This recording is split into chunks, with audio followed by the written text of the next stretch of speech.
jusqu'à présent, je viens de le relancer, donc OK. voilà, je verrai comment je peux réenregistrer un début, on verra, avec Anna. Bon. On Désolé, fera les doublages après. c'est, parfaitement, Mmh. parfaitement agaçant. Alors, donc cette importance de la communication, non verbale, de la sincérité dans la Mmh. communication non verbale, heu, est fondamentale, par exemple, quand on Mmh. va partager la vision. Si, lors du partage de la vision, pourquoi il y a vraiment besoin de changer, vers où on veut aller et concrètement, qu'est-ce qui va être construit avec un indicateur, concret et un élément de temps, si c'est perçu comme étant de la langue de bois, vous êtes en train de donner les premiers bâtons pour vous faire battre Mmh. et pour distancier les parties prenantes du projet. Un Ouais. tout petit rappel, on l'a vu en cours, donc le contexte, il est factuel, il est indiscutable. Ce qui est contestable, c'est la vision, qui est une réponse possible. L'étoile, c'est un choix et il Mmh. pourrait y en avoir d'autres. Et donc, on aura, dans le reste de la communication, certainement à argumenter cette vision, ce choix-là. Mais ce qui aura déjà été traité par un contexte bien exprimé, c'est que de toute façon, on ne pouvait pas ne pas changer. Mmh. Et le dernier point, comme je l'évoquais, ce qu'on va construire concrètement, donc avec une date, avec un indicateur.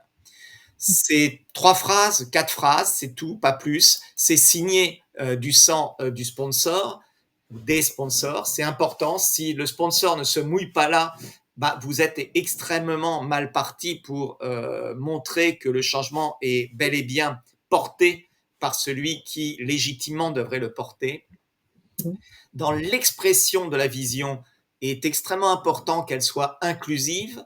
Quand je dis inclusive ici, c'est au sens de toutes les parties prenantes clés de la vision, qu'elles puissent Mmh. se reconnaître dans le pourquoi, se reconnaître dans la vision et se sentir concernées très concrètement par ce qui va être construit.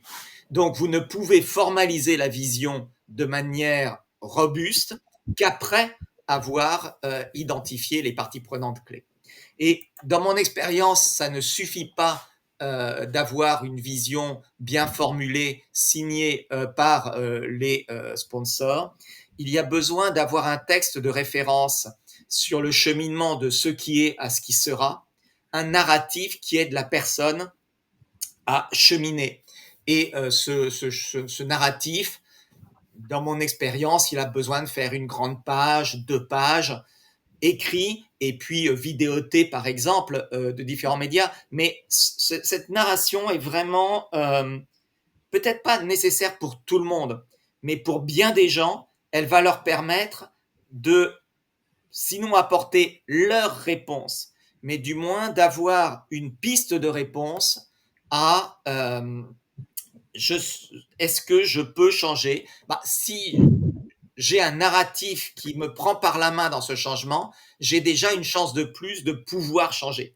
Ça ne Mmh. résoudra pas forcément le vouloir changer, cette question fondamentale du changement, mais ça aidera à déstresser le je comprends ce que veut dire changer et je Mmh. comprends que, somme toute, de la manière dont c'est présenté, c'est censé, c'est possible, c'est humainement jouable.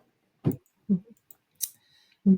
Enfin, si je peux compléter, c'est justement ce narratif ou cette histoire qu'on raconte qui, je reviens sur ma question de la sincérité, qui doit être clairement étayée, factuelle, qui permet à chacun du coup de s'inscrire dans ce chemin de changement. C'est-à-dire que comment est-ce que chacun est impliqué dans ce chemin, et même si ça peut être laborieux pour tout le monde, mais voilà, un narratif qui soit uniquement des éléments de langage, même très bien construit.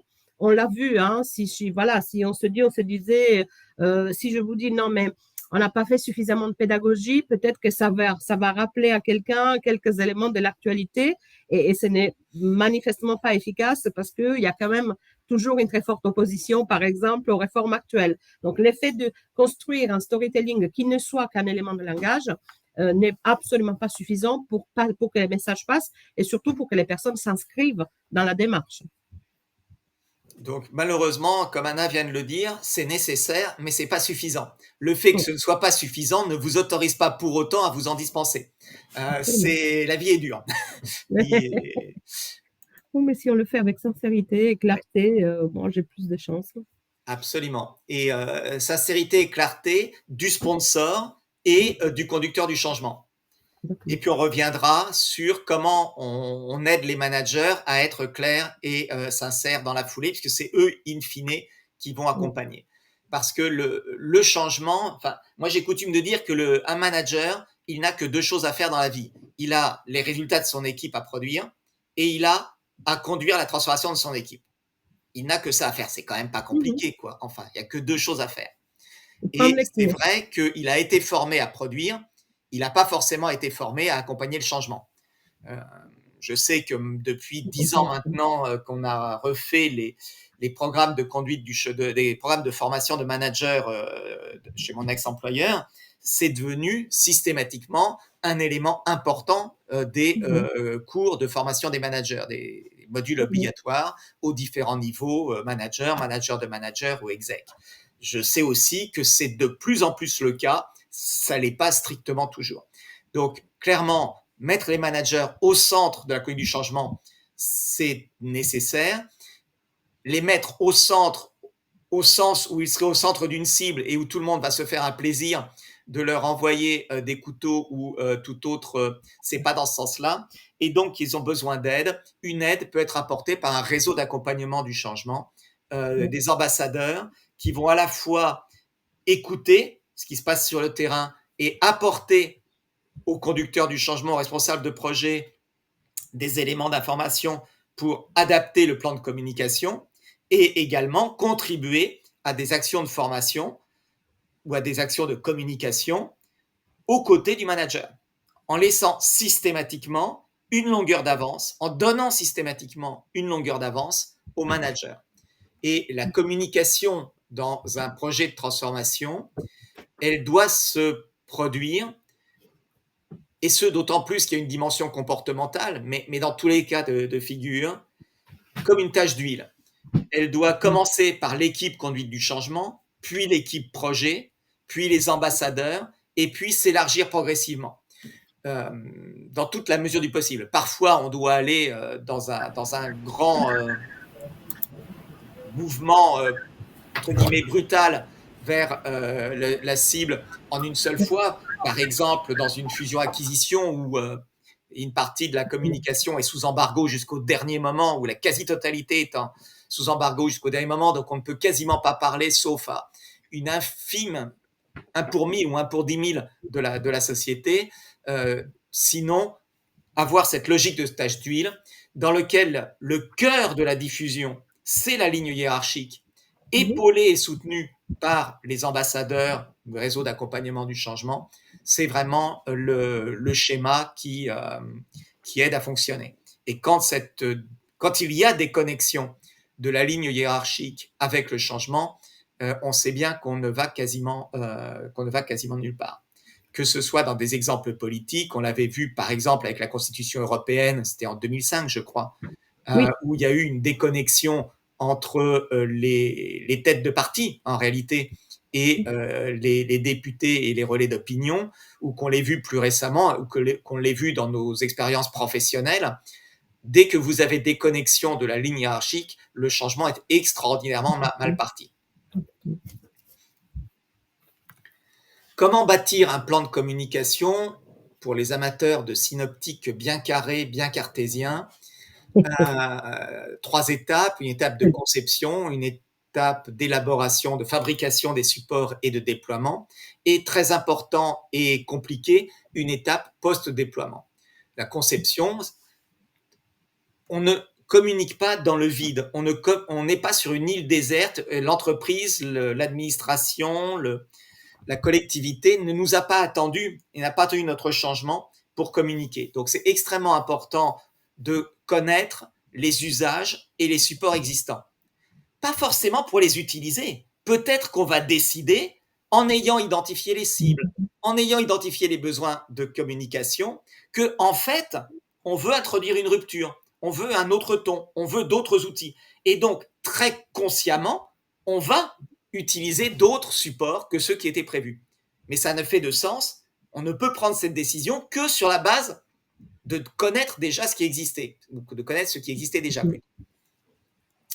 Et sur cette base-là, on va donc faire une cartographie des médias qu'on va utiliser et on va formaliser le plan de communication sur la base de la cartographie des parties prenantes et des impacts sur les parties prenantes, avec à quel moment se produit quel impact, et donc quelle connaissance dois-je apporter également, bien sûr.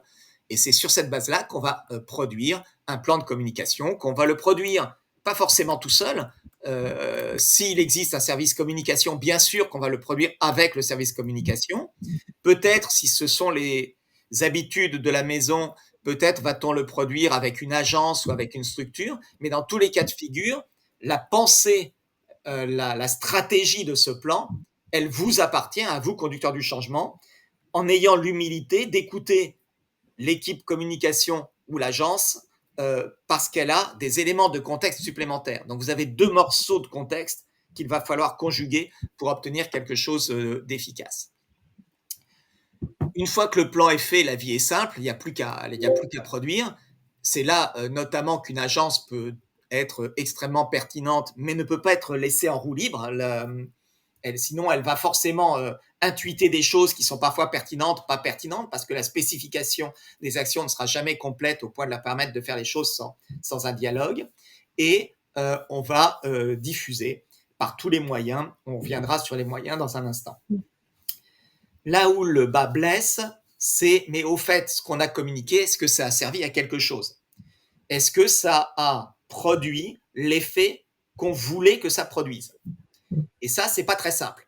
Je me souviens, quand j'étais jeune, du petit coupon à la fin de la lettre d'information ou de la petite case à cocher, j'en ai pensé ceci ou cela. L'expérience montre que ça marche pas. Le coupon à remplir, ça marche absolument pas. Et la petite case à cocher, ça vous donne en général quasiment rien. Savoir que il y a eu X milliers de personnes sur les X dizaines de milliers qui ont cliqué et qui ont vu la page, ça vous dit rien non plus. Enfin, si, ça vous dit que ceux qui de toute façon n'ont pas vu la page n'ont pas vu l'information. Yep. Même ça, c'est pas sûr parce qu'ils ont pu la voir sur l'écran de quelqu'un d'autre en disant ah regarde la connerie qu'ils ont encore installée. Donc vous n'en êtes même pas sûr. Et le fait que quelqu'un ait cliqué ne veut pas dire qu'il ait lu ce sur quoi il a cliqué. Donc oubliez ce genre d'indicateurs, produisez-les parce qu'il y a encore des chefs qui y croient et si vous ne leur produisez pas, ils auront l'impression que vous n'avez pas fait le boulot. Mais sachez, vous qui êtes sérieux, que ça ne sert strictement à rien. Pour faire du suivi et de l'évaluation, il n'y a qu'une solution malheureusement, qui est les sondages et on y reviendra dans un instant. Pour fabriquer la communication, on a besoin, et vous vous souvenez, on l'a vu en cours, de 3 étapes dans cet ordre. Quelles sont les cibles? Quel message on doit leur donner? Est-ce que c'est simplement un reporting ou est-ce qu'on leur donne des instructions qu'ils doivent suivre ou est-ce qu'on leur demande de nous aider? Et en fonction de cet effectif, de ce niveau hiérarchique, du niveau d'engagement qu'on leur demande, du type de message qu'on veut leur donner, alors on va pouvoir choisir de faire simplement de la com passive. On va afficher sur l'intranet, on va envoyer, mettre à disposition une newsletter, on va pousser un email, faire de l'interactif présentiel ou digital. Et dans l'interactif digital, je mets à la fois les webinaires qui permettent vraiment un échange en temps réel et également les forums si et uniquement si il y a une culture de forum actif dans lequel les gens posent des questions ou autres. Sinon, on dit qu'on le met dans un forum interactif. En réalité, c'est exactement comme si vous publiez une newsletter. Ça n'a rien d'un forum. Donc, il faut réfléchir. Si vous avez besoin de réaction à des instructions, par exemple, simplement le publier en espérant que les gens vont obéir. Oui, dans certaines cultures, certainement non dans d'autres. Et dans tous les cas de figure, attention aux incompréhensions. Tu veux compléter un peu Non, enfin, je pense que tu as tout dit et Enfin, non, je m'inscris dans tout ce que tu dis. Non, non, je ne vais pas plus loin parce que je vois les temps qui courent en plus. Ouais. D'accord. Juste, d'abord parce que j'adore ce dessin humoristique et aussi parce qu'il y a un fond de vérité. Je reviens là simplement avec un clin d'œil sur la compréhension des habitudes de vos parties prenantes. Si vos parties prenantes lisent des livres et font des dessins et vont dans la nature utiliser les livres, les dessins, la nature pour communiquer, s'ils sont enfermés dans leur smartphone, utilisez leur smartphone et n'espérez pas qu'un autre outil que le smartphone va être l'outil qui vous permettra de communiquer. Suivre les résultats de la communication, c'est vital. On le voyait tout à l'heure. Le seul outil que je connaisse aujourd'hui qui me permet d'avoir des retours qui font sens, c'est d'ouvrir des questionnaires, typiquement sur une base mensuelle, on y reviendra au prochain slide, maximum 10 questions. Au-delà de 10 questions, dans mon expérience, les gens n'y répondent plus sérieusement, voire ne répondent pas du tout. Si vous arrivez à tenir en 5 questions, c'est 10 fois mieux que s'il y avait 10 questions. Ce qui marche très bien, notamment dans un environnement multiculturel, c'est d'avoir des questions fermées avec une grille d'évaluation entre ce que vous voulez et ce que vous voulez. Selon la question, avoir une valeur moyenne est pertinent ou pas.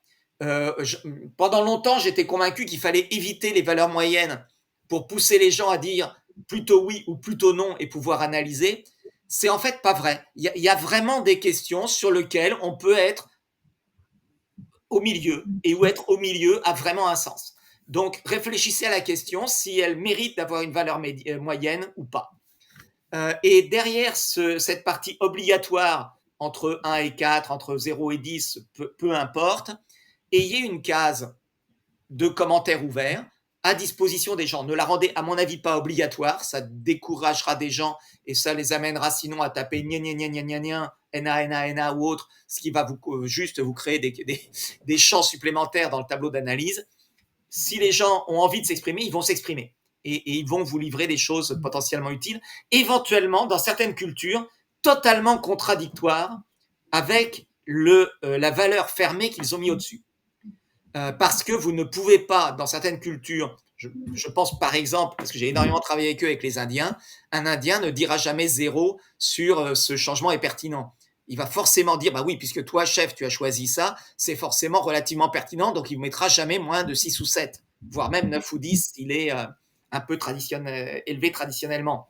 Par contre, dans le commentaire, il va vous expliquer à quel point c'est complètement très poliment et très de manière enrobée, à quel point c'est en réalité à ses yeux complètement crétin et inopportun.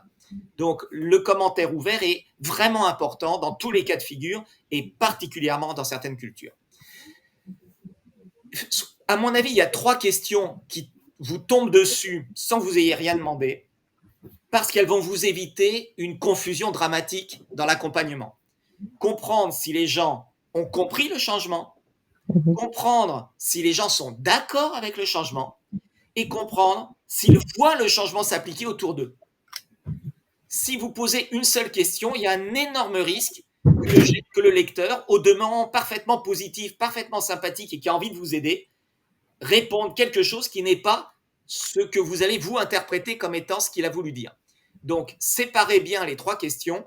C'est souvent extrêmement utile et extrêmement intéressant. Et donnez-vous des objectifs d'évolution qui seront différents sur ces 3 questionnements. Et parce que sinon, si vous n'avez pas des sondages et si vous n'avez pas ce genre de questions, comment ça, vous n'avez pas compris? Ben non, ils n'ont pas compris. Je croyais avoir vachement bien communiqué, je croyais que c'était très très clair et que c'était très très simple. Et ben les gens n'ont pas compris. Ben c'est pas qu'ils sont bêtes, c'est qu'on a à rebosser sur une partie de la communication. Robin, vas-y. Alors juste une petite question rapide parce que j'ai besoin de désambiguer. Alors pour moi, cette évaluation, elle est sur le résultat de la communication, sur la conduite du changement. J'aurais bien aimé juste revenir une petite étape avant et sur la question de la communication en elle-même, l'évaluation de la communication sur le changement, le plan de communication. Je me demandais si tu avais peut-être un conseil ou une perspective sur la mesure de l'engagement en fonction des différentes personas dans l'entreprise. Je sais que dans les dernières structures que j'ai croisées, le reporting, c'était une manière d'essayer de conduire un engagement des différents niveaux hiérarchiques, et puis aussi d'avoir peut-être une petite mesure pour ensuite pondérer ce type de sondage. Donc voilà, je me demandais si tu pouvais nous en dire un petit mot. Mais, enfin, je pense qu'Johanna et moi, on va te répondre. Ma réponse immédiate, c'est de dire c'est très exactement ce qu'on cherche à faire là. Et donc, en ayant une segmentation adéquate, de comprendre quelles sont les réactions des gens face au changement. Si j'ai bien compris, et ce que tu voulais obtenir. Est-ce que les managers ont compris? Est-ce que les employés ont compris? Est-ce qu'ils ont compris, mais ils ne sont pas d'accord? Ils ont compris, mais ils sont d'accord. Ce qui est dramatique, c'est quand ils sont d'accord et alors qu'ils te disent qu'ils n'ont pas compris. Là, tu dois commencer à te poser des questions. Le reporting que je faisais sur mon dernier grand projet était exactement sur commencer par ces 3 questions-là, pas dans le même ordre, dans l'ordre compréhension, accord, application, et on le partageait avec à la fois toutes les parties prenantes et avec le top management. Donc, corrige-moi si j'ai pas répondu à ta question, mais pour moi, l'objectif de ces questions, c'est très exactement ce que tu viens de décrire. Ok, super. Okay. Alberto? Oui, juste une toute petite question, c'est pour rebondir sur tes 30% de taux de réponse, c'est excellent. Mais quand tu as 0,00 quelque chose pour cent, comment faire face à ça? Parce qu'il y a j'imagine, il n'y a pas de solution miracle. Non. Mais quelles actions pourraient mettre en place pour favoriser, pour d'une part, dynamiser mon 30%, il est lié à des grands volumes. Je raisonne sur des volumes de milliers de personnes qu'on a sondées. Plus tu descends en nombre, si on pense à une quarantaine de personnes dans une formation, par exemple, soit on rend la réponse obligatoire. Quand tu es face à un très petit nombre, tu relances régulièrement et tu demandes éventuellement au manager de relancer. Voilà, j'ai pas vraiment de réponse, si ce n'est de dire, parce que ça m'est arrivé d'avoir des taux de réponse de l'ordre de 5 à 10% sur des grands volumes. Et là, pour le coup, j'ai escaladé. Enfin, la technique que j'ai suivie, c'est très simplement de dire, bah voilà, c'est un projet majeur pour, par exemple, les commerciaux. Monsieur le directeur commercial, messieurs les N-1 du directeur commercial, si vous ne savez pas ce que vos collaborateurs pensent, on n'arrivera pas à faire le changement que vous nous avez demandé de faire. Donc, vous, la prochaine réunion, vous leur demandez de bien vouloir remplir. C'est évidemment facultatif, mais en fait, c'est pas facultatif. Par contre, ce qui est très important, plus tu pousseras sur le c'est facultatif, mais c'est pas facultatif, plus il est important, évidemment, que ce soit anonyme. Si je peux aussi apporter justement ma réponse, la première question que je me pose dans ces cas-là, c'est quelle est la forme du questionnaire? Enfin, comment est-ce que je peux rendre les questionnaires plus attractifs? Donc, qu'est-ce qui peut attirer l'attention? Et du coup, j'interroge aussi les formats. Les faits que ça soit drôle, sympathique, intéressant. Enfin, donc, heureusement et malheureusement, je m'interrogerai sur le format du questionnaire. Donc, OK, 5 questions, OK, fermé, mais qu'est-ce qui fait que ça va attirer l'œil, que les gens vont répondre? Je l'ai pratiqué, moi, sur des volumes de quelques milliers de personnes. C'était aussi une façon, sinon, il y avait des systèmes de goodies, donc des systèmes de concours, de prix, de tout ce qu'on veut, même basique, mais en tout cas pour inciter l'envie de répondre, l'envie de participer. Donc, c'était aussi cette dimension-là. Même stratégie que genre, après, je vais voir les leaders, je vais voir les sponsors pour qu'ils portent et je m'appuie, et on le verra après, sur ou les managers ou éventuellement des ambassadeurs pour en faire un effet de mode mais comment ça, tu n'as pas répondu à un questionnaire? Enfin, donc, s'allier avec les personnes, les célébrités, en quelque sorte, pour qu'ils deviennent des sponsors informels auprès de leurs collègues, etc., etc. Mais ça veut dire, du coup, un travail spontanément, je prends mon bâton de pèlerin, je descends sur le terrain. Je dis je descends comme si j'étais dans les hautes sphères, mais en tout cas, je vais voir les gens en direct à tous les niveaux et j'en parle, en fait. Je dis toujours que les personnes, on achète les vendeurs avant d'acheter les produits. Ouais. Et donc, je me vends. Absolument. Et tu vas éventuellement utiliser un réseau de revendeurs avec les ambassadeurs Exactement. pour t'aider. Qui ont la même approche. Ouais. Il y a des demandes. Quelqu'un a demandé la parole, donc je la lui donne très très volontiers après un dernier commentaire, pour vous livrer quelque chose qui marche dans certaines sociétés, mais qui moi m'est revenu en boomerang quand j'ai voulu l'utiliser, qui est le petit pop-up qui apparaît inopinément au login ou à un moment quelconque, plutôt au login, avec juste une seule question. Pas, là pour le coup, pas avec 5 questions, avec juste cocher la valeur entre 1 et 5, et c'est tout, et ça prend 3 secondes. Un grand du numérique utilise ça couramment, systématiquement sur tous ses projets. Je l'ai implémenté et ça a coupé l'entreprise en deux. Ceux qui voulaient me lyncher parce que je les emmerdais à chaque fois qu'ils se connectaient, et ceux qui trouvaient ça très bien et qu'enfin on était digitaux. Et j'ai fini par arrêter parce que ceux qui avaient envie de me lyncher étaient plus violents que ceux qui trouvaient ça intéressant. Je plaisante en disant lyncher, mais honnêtement, les réactions étaient d'une violence qui m'a beaucoup surpris. Donc, éventuellement tester cette idée-là, mais ne soyez pas surpris qu'elle ne marche pas. Et donc, je donne la main à Bonjour qui voulait la main. Oui, bonjour, c'est Fatia. Désolée, je n'avais pas vu que c'était écrit bonjour. Je ne m'appelle pas Bonjour. Je suis Fatia. Donc, si je comprends bien, en fait, lorsqu'on a un faible taux de retour au questionnaire, il ne faut surtout pas interpréter ça comme un mauvais ancrage de la communication ou une résistance au changement.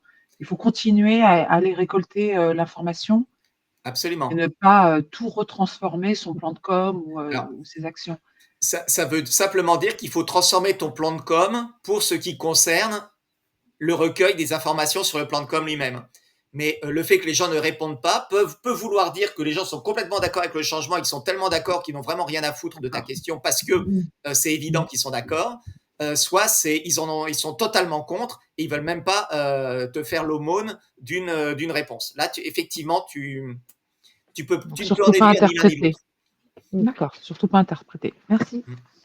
Mais c'est tentant, parce que pourquoi on a besoin de ces sondages? C'est à cause du biais de confirmation. Sinon, toi, conducteur du changement, tu vas entendre 2 échos négatifs sur une communication sur laquelle tu n'étais pas très sereine, et crac, tu vas te dire, comme je le pensais, ils n'ont pas compris, c'était pas clair, etc. C'était les 2 trucs que tu as entendus, et c'est ton biais de confirmation qui s'est jeté dessus pour te faire interpréter. Donc, avoir un taux de réponse suffisant et critique, il faut y mettre l'énergie qu'Anna décrivait pour obtenir ces réponses. Et c'est pas toujours simple. Très bien. Les autres commentaires sont, à mon avis, relativement basiques. Le seul, il y a quand même 2 commentaires qui sont 3 commentaires supplémentaires. Un commentaire qui est que les valeurs absolues, c'est bien. La variation des valeurs d'un mois sur l'autre est infiniment plus intéressante. 2, si vous voulez savoir si les gens ont aimé le type de formation, le type de support ou Dieu sait quoi, et que c'est quelque chose qui va se répéter, utilisez plutôt la formule du Net Promoter Score, une échelle entre 0 et 10 dans lequel on soustrait le pourcentage, on prend le pourcentage de 9 et 10 et on soustrait les valeurs en dessous de 6. C'est beaucoup plus violent en termes d'évolution de mois en mois que de regarder simplement une note moyenne. Donc, allez regarder sur Internet le NPS, Net Promoter Score, vous trouverez des tas d'articles là-dessus ou des tas de vidéos sur YouTube si vous voulez.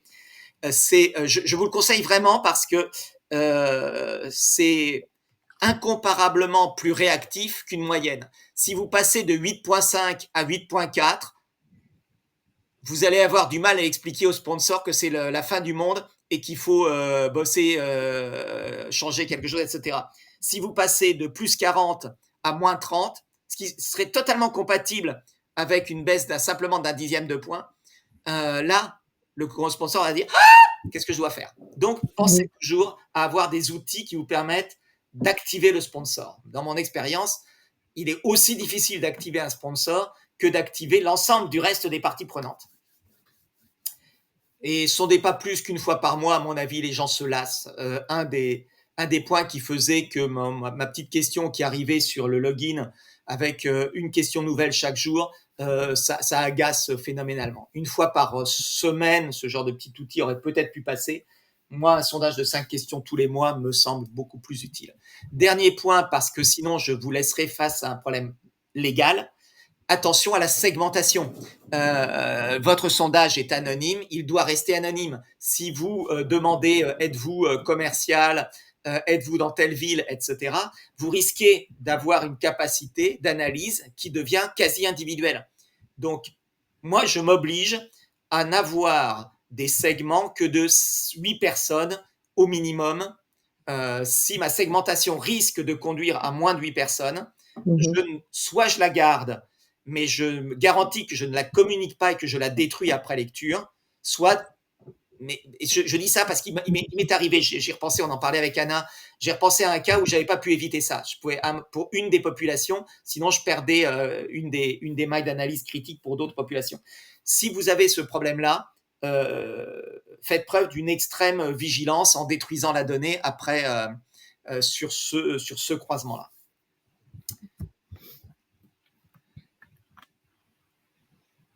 Deux petits points, je ne sais pas. Anna, on les parcourt vite fait?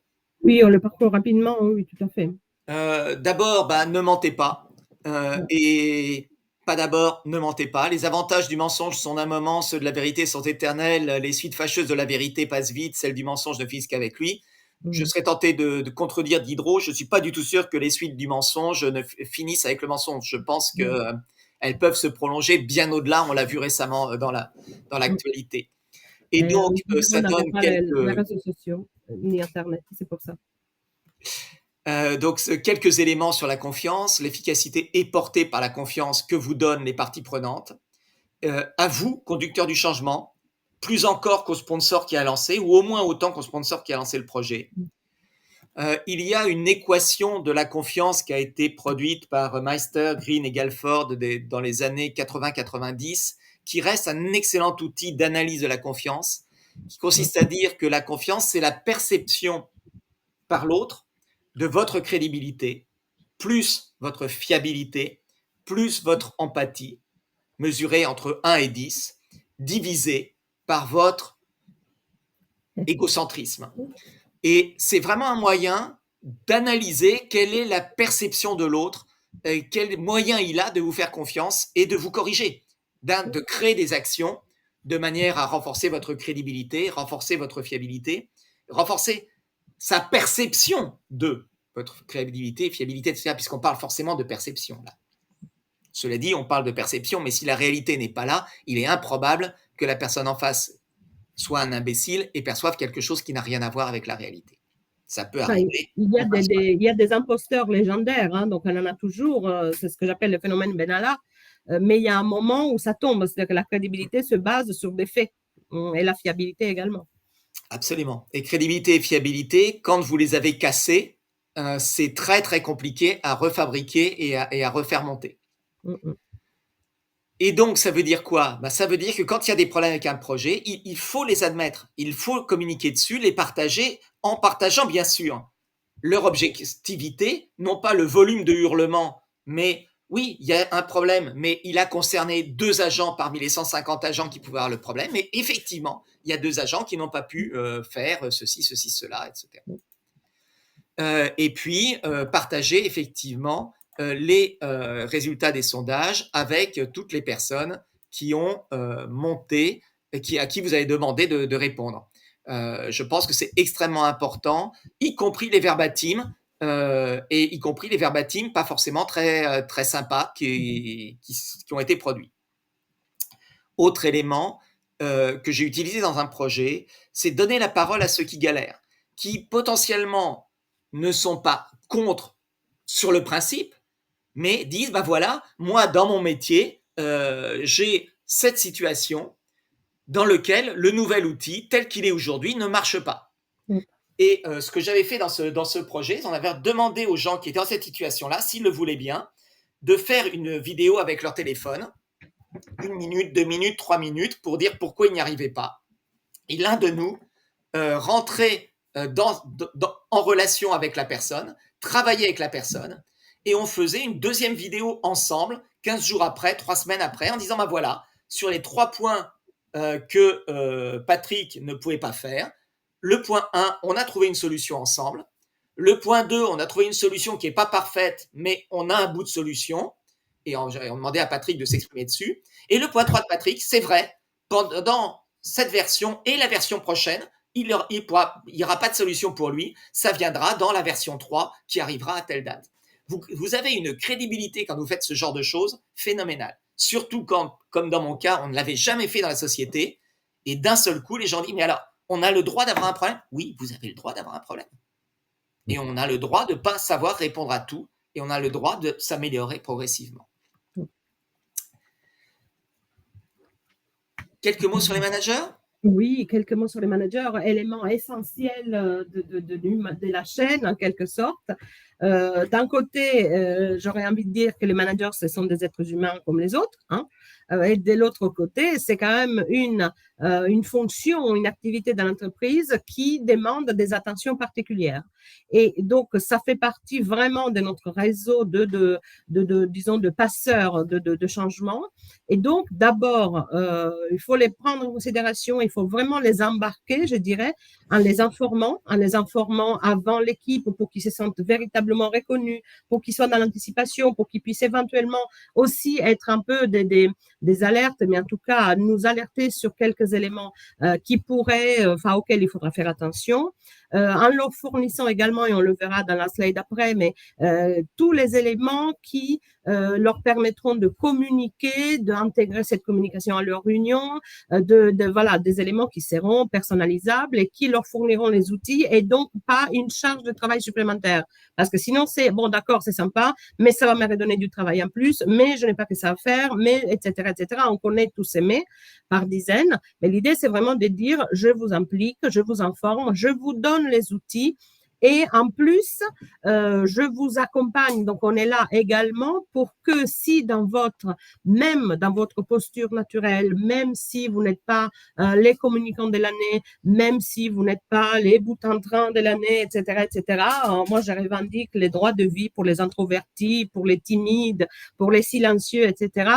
Même dans ces cas-là, on vous aide pour animer les ateliers, pour faire passer les messages, parce que ça fait partie de vos fonctions.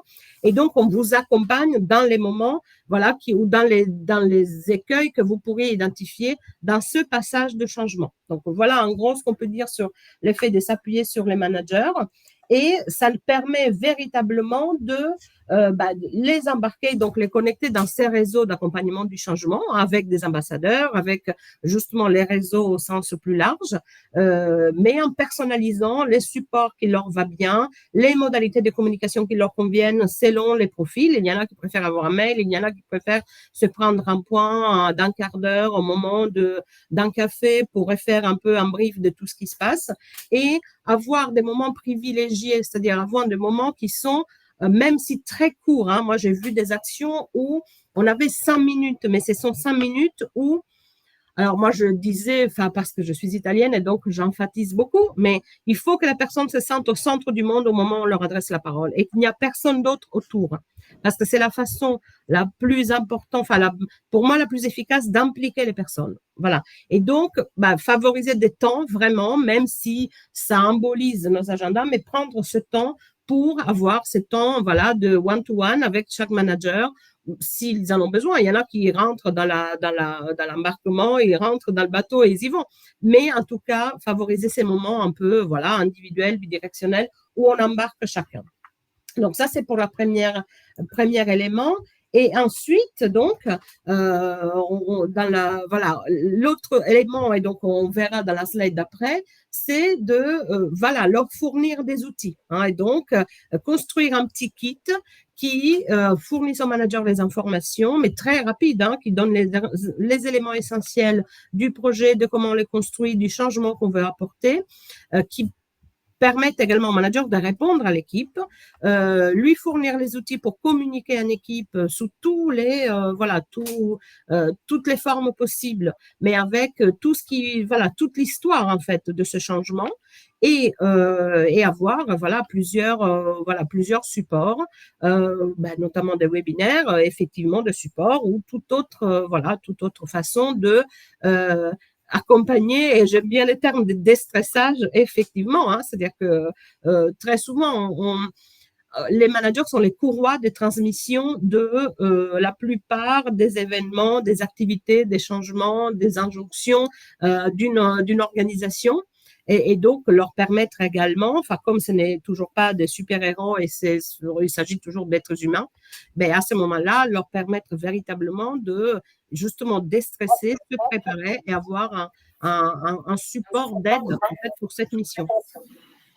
Je ne sais pas si je suis claire, mais l'idée, c'est vraiment de les mettre et au centre et un protagoniste de la transformation et en même temps au cœur, donc vraiment d'en faire un passeur, mais au cœur de l'équipe. Et pas en position de surplomb par rapport à l'équipe, ni de donneur d'ordre. Merci Anna. Ouais, dans mon expérience, ce qui est vraiment important, c'est pour que ça marche, c'est de limiter l'effort qui est demandé au manager. On lui demande de communiquer avec son équipe, donc on lui donne un slide ou 2 slides à mettre dans sa réunion d'équipe. Et c'est tout, pas plus. Et bien sûr que ça veut dire qu'on relance une dynamique de réunion d'équipe s'il avait perdu l'habitude de le faire parce que certain nombre de sociétés high-tech sont éventuellement un peu light. Si on est dans une structure qui a mis en place les techniques du Kaizen et a une réunion le matin de 5 minutes, par exemple, ben, donnons-lui un truc qui prendra 30 secondes dans 2 réunions et voilà, adaptons-nous à la culture de telle sorte que ça ne lui demande pas d'effort, mais que ce soit lui et non pas nous, conducteurs du changement, qui apportions de la valeur à son équipe. Donc ça doit être du narratif pré-consommé, éventuellement prêt un peu à customiser, à adapter, mais c'est vraiment un outil important sans lequel, dans mon expérience, les managers vont non pas forcément devenir contre, mais vont dire « Ah ben non, c'est pas moi qui m'en occupe, c'est les ambassadeurs du changement. » Et là, vous avez tout perdu. Je pense, vu l'heure et vu l'avancement, qu'on va quasiment rester là et accueillir vos questions en laissant ce petit résumé à l'écran. Si vous avez d'autres questions, d'autres remarques, c'est un immense sujet, donc vous pouvez avoir des tonnes d'autres remarques que vous auriez envie de faire ou d'expériences à partager. N'oubliez pas de vous démuter dans ce cas.